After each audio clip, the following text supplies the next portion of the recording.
আমদানিকারকদের দাবি মেনে নিয়ে প্রতি লিটার সয়াবিন তেলের দাম বাড়িয়ে নির্ধারণ করা হলেও যশোরের বাজারে বোতলজাত সয়াবিন তেল মিলছে না। এজন্য তেল কোম্পানিগুলো কৃত্রিম সংকট তৈরিকেই দুষছেন ব্যবসায়ীরা। শর্ত সাপেক্ষে তেলের অর্ডার দিলেও চাহিদা অনুযায়ী তেল পাচ্ছেন না তারা, বিপাকে ভোক্তারা। বিস্তারিত ডেস্ক রিপোর্টে। দাম বাড়লেও যশোরের বাজার থেকে উধাও বোতলজাত সয়াবিন তেল। দু একটি দোকানে তেল মিললেও চাহিদার তুলনায় তা খুবই সামান্য। তেল পেতে একই কোম্পানির চাল, ঝালের গুঁড়া বা অন্যান্য সামগ্রী বাধ্যতামূলকভাবে কিনতে হচ্ছে ক্রেতা ও ব্যবসায়ীদের। সব শর্ত মেনে অর্ডার দিলেও চাহিদা অনুযায়ী তেল পাচ্ছেন না ব্যবসায়ীরা। নানা শর্তে তেল কেনায় সেগুলো বিক্রিও করা হচ্ছে প্যাকেজে, যা চলে যাচ্ছে বেশিরভাগ ক্রেতারই নাগালের বাইরে। ফলে জিম্মি দশায় খুচরা ব্যবসায়ীরাও। ফ্রেশ কোম্পানি, তীর কোম্পানি, রূপসাদা কোম্পানি, মনে করেন যে বসুন্ধরা, এই কয়টা কোম্পানি আমরা তেল অর্ডার করছি, প্রায় 15 দিন হয়ে গেল। 15 দিন ধরে কোনো তেল দেয়নি। দেওয়ার পর আবার 15 দিন পর, আজকে 15 দিন পর তেল আইছে, তো অনেকগুলো শর্ত দিছে, চাল ডাল এগুলো না নিলে তেল হবে না।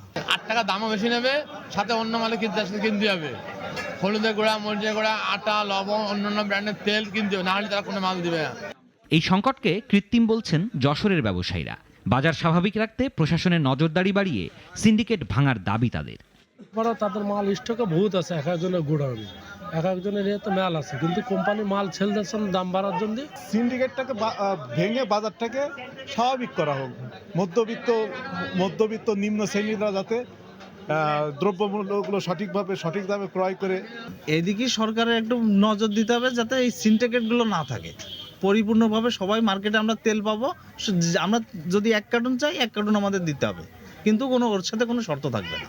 কোম্পানিগুলোর কারসাজি বন্ধে নিয়মিত অভিযানের পাশাপাশি প্রয়োজনীয় সব ব্যবস্থা নেওয়ার আশ্বাস জাতীয় ভোক্তা অধিকার সংরক্ষণ অধিদপ্তরের। তো তাদেরকে আমরা সতর্ক করে এসেছি, এবং যদি এ ধরনের তথ্য পুনরায় পাওয়া যায় যথোপযুক্ত প্রমাণস্বরূপ, তাহলে আমরা তাদের বিরুদ্ধে শাস্তিমূলক ব্যবস্থা গ্রহণ করব। শুধু আশ্বাস নয়, পরিস্থিতি মোকাবেলায় বাজার মনিটরিং বাড়ানো সহ করণীয় নির্ধারণে সংশ্লিষ্ট কর্তৃপক্ষের হস্তক্ষেপ কামনা করছেন ব্যবসায়ীরা। সয়াবিন চাইলে কি বলে? সিরাজুম মনির শুভ, নাগরিক।